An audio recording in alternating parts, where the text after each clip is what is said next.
Offers ہوتی ہیں؟ دیکھیں بی بی صاحبہ کو سٹارٹنگ میں جب اٹک جیل میں خان صاحب تھے تو میسج کنوے ہوا تھا اور وہ میسج سننا نہیں چاہتی تھی.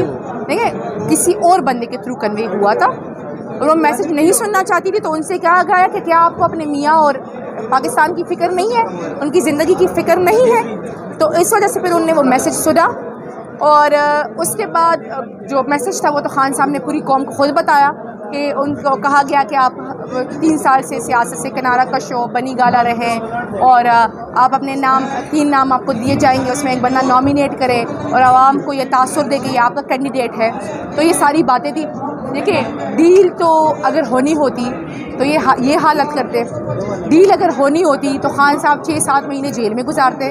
وہ تو جیل میں اتنے آرام سے قیدیوں کی طرح زندگی گزار رہے ہیں. انہوں نے کہا جو مرضی کر لیں, پاکستان پہ کوئی بھی سمجھوتا نہیں. وشال جی بہت بڑی آپ